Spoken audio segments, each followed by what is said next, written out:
എല്ലാ ഭക്തജനങ്ങൾക്കും കതിർവേൽ മുരുകൻ യൂട്യൂബ് ചാനലിലേക്ക് ഒരിക്കൽ കൂടി സ്വാഗതം. എൻ്റെ ചാനൽ ആദ്യമായിട്ട് കാണുന്ന ഭക്തജനങ്ങൾ ചാനൽ ഒന്ന് സബ് ചെയ്യുക. ജ്യോതിഷപരമായ എന്തെങ്കിലും കാര്യങ്ങൾ അറിയാനുണ്ടെങ്കിൽ ഈ നമ്പറിൽ ഒന്ന് വിളിക്കുക. നിങ്ങളുടെ പ്രശ്നങ്ങൾ ഓൺലൈനായി കബഡി വെച്ച് നോക്കി പറഞ്ഞു തരുന്നതായിരിക്കും. ഞാൻ നേരത്തെ ഒരു വീഡിയോ ചെയ്തായിരുന്നു. 35 വയസ്സ് തൊട്ട് 51 വയസ്സ് വരെ രോഹിണി നക്ഷത്രക്കാരുടെ നല്ല സമയങ്ങൾ. ഏകദേശം ഇനി 51 വയസ്സ് തൊട്ട് 70 വയസ്സ് വരെ രോഹിണി നക്ഷത്രക്കാർക്ക് ശനിദശ കാലഘട്ടം തുടങ്ങുന്ന ഒരു സമയമാണ്. വളരെ അധികം ശ്രദ്ധിക്കണം. ശനിദശ എന്ന് പറയുമ്പോൾ രോഹിണി നക്ഷത്രക്കാർ പേടിക്കേണ്ട. ഏകദേശം 51 വയസ്സ് തൊട്ട് 70 വയസ്സ് വരെ ആയിരിക്കും ശനിദശ കാലഘട്ടങ്ങൾ രോഹിണി നക്ഷത്രക്കാർക്ക് തുടങ്ങുന്നത്. അപ്പോൾ നിങ്ങളുടെ ഗ്രഹനിലയിൽ എത്ര ഭാവത്തിലാണ് ശനി നിൽക്കുന്നത് ആ ഒരു ഭാവം അനുസരിച്ചായിരിക്കും നമുക്ക് ശനിദശ കാലഘട്ടങ്ങളിലെ കൃത്യമായ ഫലങ്ങൾ നമുക്ക് കിട്ടത്തുള്ളൂ. ശനി ശരിക്കും പറഞ്ഞാൽ ഏത് ക്ഷേത്രത്തിലാണ് നിൽക്കുന്നത്, ഏത് ഗ്രഹത്തിലാണ് നിൽക്കുന്നത്, അതേപോലെ തന്നെ സ്വന്തം ക്ഷേത്രത്തിൽ നിൽക്കുവാണെങ്കിൽ നമ്മൾ പേടിക്കേണ്ട യാതൊരു വിധത്തിലുള്ള കാര്യങ്ങളില്ല. അപ്പം ശനിദശ ഈ 51 വയസ്സ് തൊട്ട് 70 വയസ്സ് വരെ രോഹിണി നക്ഷത്രക്കാർക്ക് വല്ലാതെ സാമ്പത്തിക ബുദ്ധിമുട്ടുകളുണ്ടാകും. അതായത് ഞാൻ നേരത്തെ പറഞ്ഞ പോലെ നമ്മൾ വ്യാഴദശയിൽ സാമ്പത്തികമുണ്ട്, പക്ഷേ നമ്മൾ കടബാധ്യതകളായി പോകും. അതായത് നമുക്ക് എത്ര കിട്ടിയാലും ഒന്നാമത്തെ കാര്യം ഈ ഒരു ശനിദശ കാലഘട്ടത്തിലേക്ക് നമുക്ക് തികയാതെ വരും. അങ്ങനെ നമ്മൾ തികയാതെ വരുമ്പോഴത്തേക്ക് പല ആൾക്കാരിൽ നിന്ന് നമ്മൾ പൈസ കടം മേടിക്കും.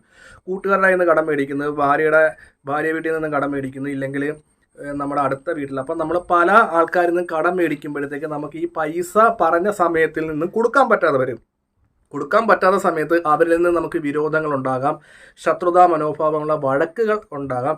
നീ എൻ്റെ അടുത്ത് പൈസ മേടിച്ചാലേ നിനക്ക് പറഞ്ഞ സമയത്ത് കിട്ടാൻ പറ്റില്ല. അപ്പം നമുക്കൊരു അത് കേൾക്കുമ്പോൾ ഒരു മാനസിക ബുദ്ധിമുട്ടിലാടായിരിക്കും നമ്മൾ വീട്ടിൽ വരുന്നത്. പക്ഷേ വീട്ടിൽ വരുമ്പം വീട്ടുകാരിൽ നിന്ന് ആവശ്യമായ അല്ലാത്ത രീതിയിലുള്ള വഴക്കുകൾ കാര്യങ്ങളുള്ളതുകൊണ്ട് ഈ ഒരു ടെൻഷനെല്ലാം കയറി നമുക്ക് രാത്രി കാലഘട്ടങ്ങളിൽ ഉറക്കക്കുറവായിരിക്കും. ശനിദശയ്ക്ക് പൊതുവെ ഉറക്കക്കുറവുണ്ട്. അത് എല്ലാവരിലും എത്തണമെന്നില്ല. പിന്നെ നമ്മുടെ ദൈവാനുഗ്രഹം നമ്മുടെ ഭാഗ്യമൊക്കെ അനുസരിച്ചായിരിക്കും ഓരോരോ ഫലങ്ങൾ വരുന്നത്. പൊതുവെ ആ ഒരു ഫലകാര്യങ്ങളാണ് ഞാൻ പറഞ്ഞ് മനസ്സിലാക്കി തരുന്നത്. നമുക്ക് അതിനുള്ള പരിഹാരങ്ങളുണ്ട്. അപ്പോൾ പറഞ്ഞു വന്നാൽ നമുക്ക് രാത്രിയിൽ ഉറക്കക്കുറവായിരിക്കും. ഏകദേശം ഒരു 3 മണി കഴിഞ്ഞായിരിക്കും നമ്മൾ നല്ലപോലെ ഒന്ന് ഉറക്കം വരുന്നത് ഈ ഒരു കാലഘട്ടത്തിൽ. അപ്പോൾ 3 മണി കഴിഞ്ഞ് നല്ലപോലെ ഉറക്കം വരും. പിന്നെ എഴുന്നേക്കാൻ താമസം ഉണ്ടാകും. പിന്നെ നമ്മൾ ഏറ്റവും മടി പിടിപ്പിക്കുന്ന കാര്യം, നമ്മൾ സ്ഥിരമായി ജോലിക്ക് പോകുന്നുണ്ടെങ്കിൽ നമ്മൾ ആത്മാർത്ഥമായിട്ട് നമുക്ക് പണിയെടുക്കാൻ പറ്റാതെ വരും. നമുക്ക് പൊതുവേ നമ്മളോട് ഇന്ന് പോകണ്ട, ഇനിയിപ്പോൾ നാളെ പോകാം, അങ്ങനെ മടി പിടിച്ച് ഇരിക്കുന്ന ഒരു അവസ്ഥ ഉണ്ടാകാം. പിന്നെ കൂട്ടുകാരികളിൽ നിന്നും നമ്മൾ വിശ്വസിക്കുന്നവരിൽ നിന്ന് നമുക്ക് അവഗണന ഉണ്ടാകാം. അതായത് അവർ നമ്മൾ നേരത്തെ ആയിട്ടുള്ള സംസാര രീതികളല്ല, നമ്മളോട് പറയാതെ പല കാര്യങ്ങൾ അവർ സ്വന്തം ഇഷ്ടപ്രകാരം ചെയ്യുന്നു. നമുക്ക് പെട്ടെന്ന് ദേഷ്യം വരുന്നു. അങ്ങനെയുള്ള നെഗറ്റീവപരമായ കാര്യങ്ങൾ ഈ ഒരു കാലഘട്ടത്തിലുണ്ടാകും. അതായത് ഏറ്റവും കൂടുതൽ വരുന്ന രോഗദുരിതങ്ങൾ കൊണ്ട് നമുക്ക് ഈ ശനിദശ കാലഘട്ടം ദുരിതം അനുഭവിക്കാം. അതായത് പറയിക്ക വിധത്തിൽ അസുഖങ്ങളൊന്നുമില്ല, വയറ് സംബന്ധമായിട്ടുള്ള വിഷയങ്ങൾ ഇങ്ങനെ വന്നുകൊണ്ടിരിക്കും. ഗ്യാസ് ഉണ്ടാകാം, ഫുഡ് കഴിക്കാതെ വയറ് വീർത്ത് വരിക. നമ്മൾ എത്ര സ്കാനുകളും എത്ര ആശുപത്രിയിലൊന്നും പോയിട്ടും രോഗം വലിയതായിട്ട് പ്രശ്നങ്ങളൊന്നുമില്ല. സ്കാൻ ചെയ്യുമ്പോഴും കുഴപ്പമില്ല, മരുന്ന് കഴിച്ചിട്ടും കുഴപ്പമില്ല. അങ്ങനെ ശരീരത്തിൽ ചെറിയ ബുദ്ധിമുട്ടുകളും കാര്യങ്ങളുണ്ട്. പൈൽസ് സംബന്ധമായിട്ട് അസുഖങ്ങൾ ഉണ്ടാകാൻ ചാൻസ് ഉണ്ട്. സ്കിന്ന് പരമായിട്ടുള്ള അസുഖങ്ങൾ, അതേപോലെ തന്നെ ചൊറിച്ചിൽ, അതായത് ദേഹം മൊത്തം ചൊറിഞ്ഞ് പൊട്ടുക. നമ്മൾ വെയിലത്തൊക്കെ ജോലി ചെയ്യുമ്പോഴത്തേക്ക് ഭയങ്കര ക്ഷീണം ഉണ്ടാകുക. പൊതുവെ വെയിലത്ത് ചെയ്യുമ്പോൾ ക്ഷീണം ഉണ്ടാകുക. അതിനെക്കാട്ടിയും കൂടുതൽ സ്കിൻ അലർജികൾ ഈ ഒരു കാലഘട്ടത്തിലുണ്ടാകുക. കൈവേദന, കാലുവേദന, സന്ധിവേദനകൾ, അങ്ങനെയുള്ള കാര്യങ്ങൾ ഈ രോഹിണി നക്ഷത്രക്കാർക്ക് 51 വയസ്സ് തൊട്ട് 70 വയസ്സ് വരെ ശനിദശ കാലഘട്ടം നടക്കുന്ന ഇതിൽ നമുക്ക് ഉണ്ടാകാനിടയുണ്ട്. അപ്പോൾ ഇത് നമുക്ക് ഏത് രീതിയിൽ നമുക്ക് വഴിപാട് ചെയ്താൽ നമുക്ക് മാറ്റിയെടുക്കുക. ഇതിന് എന്താണ് ശരിയായുള്ള പരിഹാരം? ആദ്യം തന്നെ നിങ്ങളുടെ ഗ്രഹനില എനിക്കൊന്ന് അയച്ചു തരാം. എത്രയിലാണ് ശനി നിൽക്കുന്നത്? ആ ശനിയെ ആസ്പദമാക്കിയാണ് നമുക്ക് പരിഹാര കാര്യങ്ങൾ ചെയ്യേണ്ടത്. ഏറ്റവും ഒരു കാര്യം പറയാം, നമുക്ക് ഇന്ദ്രനീലം ധരിക്കാം ശനിദോഷം. അതായത് നമ്മുടെ വലത് കൈയിലെ നടുവിരലിലാണ് നമ്മൾ ഇന്ദ്രനീലം ധരിക്കേണ്ടത്. വെള്ളിയിൽ നമുക്ക് ഇന്ദ്രനീലം കെട്ടി ധരിക്കാതാണ്. ഈ 51 വയസ്സ് തൊട്ട് 70 വയസ്സ് വരെ നമുക്ക് 3 ക്യാരറ്റ്, അതായത് ശനിയുടെ ദോഷം അനുസരിച്ച് സാധാരണ നമ്മൾ 3 ക്യാരറ്റാണ് നമ്മൾ ഇന്ദ്രനീലം ധരിക്കേണ്ടത്. ഇന്ദ്രനീലം ധരിക്കുമ്പോൾ ഒറിജിനലാന്ന് പറഞ്ഞ് സർട്ടിഫിക്കറ്റ് ഉള്ളത് തന്നെ മേടിച്ച് ധരിക്കുക. വെള്ളിയുടെ മോതിരത്തിൽ നമ്മുടെ വലത് കൈയിൽ നടുവിരലിൽ ഇന്ദ്രനീലം ധരിക്കാം. രണ്ടാമത്തെ കാര്യം എന്താ വെച്ചാൽ, നമ്മൾ പൊതുവേ ശനിദോഷത്തിന് എല്ലാവരും ചെയ്യുന്ന കാര്യമാണ് നീലാഞ്ജനം. നീലാഞ്ജനത്തെക്കാട്ട് ഏറ്റവും കൂടുതൽ എഫക്റ്റഡാണ് നിൽക്കുന്നത് കാക്കയെ പരിപാലിക്കുക. അതായത് അരിപ്പൊടി കൊണ്ട് നമ്മൾ കല്ലേ പരത്തി റൊട്ടി ഉണ്ടാക്കി, അതായത് അരിപ്പൊടി കുഴയ്ക്കും, അരിപ്പൊടി വെള്ളമൊക്കെ ചേർത്ത് നല്ല നമ്മുടെ ദോശക്കല്ലിനകത്ത് നമ്മൾ 5 വിരലിനകത്തിട്ട് പരത്തും. ഇവിടെയൊക്കെ റൊട്ടി എന്ന് പറയും, പലയിടത്ത് പല പേരാണ്. അത് നമ്മൾ കാക്കയ്ക്ക് നല്ലപോലെ റൊട്ടി ഉണ്ടാക്കി, അതായത് നമ്മൾ ദോശക്കല്ലിൽ 5 കൈ വെച്ച് ഇങ്ങനെ പരത്തി നമ്മൾ തിരിച്ച് മറിച്ച് വിട്ട് ചെറിയ പീസുകളാക്കി രാവിലെ കാക്കയ്ക്ക് വെച്ച് കൊടുക്കുന്നത് വളരെ അധികം ഉത്തമമായിരിക്കും. തെക്ക് വശത്ത് വെച്ച് കൊടുക്കരുത്, കിഴക്ക് വശത്താണ് വെച്ച് കൊടുക്കുക ആൾ.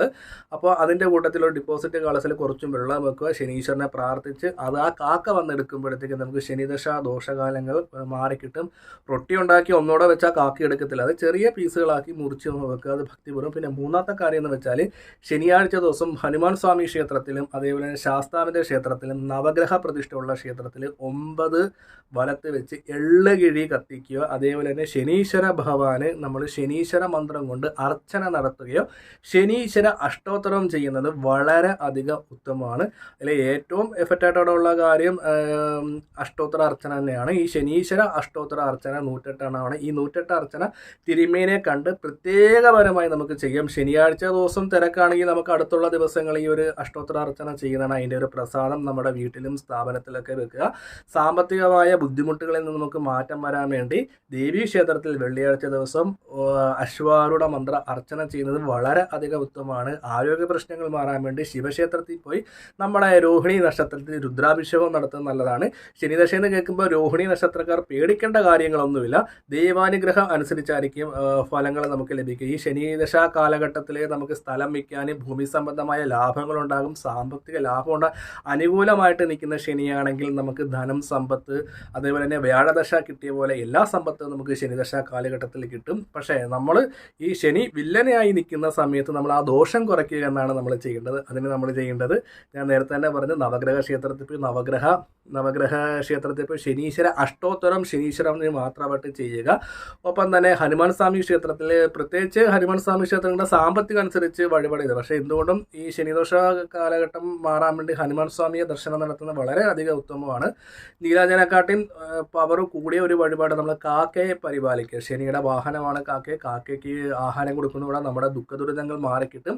രോഗദുരിതങ്ങൾ മാറാൻ വേണ്ടി ശിവക്ഷേത്രത്തിൽ രുദ്രാഭിഷേകം ചെയ്യുക. സാമ്പത്തിക ഇടിവ്, അതായത് സാമ്പത്തിക ബുദ്ധിമുട്ട് ശനിദശ കാലഘട്ടത്തിൽ മാറാൻ വേണ്ടി അശ്വാരൂഢവും വളരെ ഉപകാരപ്പെടും. അതേപോലെ തന്നെ ദുഃഖദുരിതങ്ങളും രോഗദുരിതങ്ങളും മാറാൻ വേണ്ടിയാണ് രുദ്രാഭിഷേകം പറഞ്ഞേക്കുന്നത്. അതേപോലെ ശനിപരമായ എന്തെങ്കിലും ദോഷങ്ങൾ കുറയ്ക്കാനുള്ള ഒരു വഴിയാണ് ഇന്ദ്രനീലം വലത് കൈയിലെ നടുവിരലിൽ ധരിക്കുക. വെള്ളിയുടെ മോതിരത്തിൽ തന്നെ ചെയ്യുക. സ്വർണ്ണത്തെക്കാട്ടി ഏറ്റവും കൂടുതൽ വെള്ളി മോതിരം തന്നെയാണ് നമുക്ക് സയൻസ്പരമായിട്ട് പ്രവർത്തിക്കുന്നത്. പിന്നെ നമ്മൾ അതേപോലെ തന്നെ ഏറ്റവും പ്രധാനമായിട്ടുള്ള കാര്യം, നമ്മൾ ഏത് ഈശ്വരനെയാണോ വിശ്വസിക്കുന്നത് ആ ഉപാസനമൂർത്തിലൂടെ നമ്മൾ ശനിദശ കാലഘട്ടത്തിൽ നമുക്ക് കടന്നു പോകാൻ പറ്റും. പേടിക്കുന്ന വിധത്തിലെ കാര്യങ്ങളൊന്നുമില്ല. ഈ പറയുന്ന കാര്യങ്ങളൊക്കെ ചെയ്ത ശനിദോഷങ്ങൾ മാറിക്കിട്ടുന്നതാണ്. കൂടുതൽ ജ്യോതിഷപരമായ എന്തെങ്കിലും അറിയാനുണ്ടെങ്കിൽ ഈ നമ്പറിൽ ഒന്ന് വിളിക്കുക, വാട്സപ്പ് ചെയ്ത് നിങ്ങളുടെ പ്രശ്നങ്ങൾ ഒന്നും കൂടെ കവടി വെച്ച് നോക്കി ശരിയായ രീതിയിൽ തന്നെ പറഞ്ഞു തരുന്നതായിരിക്കും. അപ്പോൾ ഫോൺ വിളിക്കുക.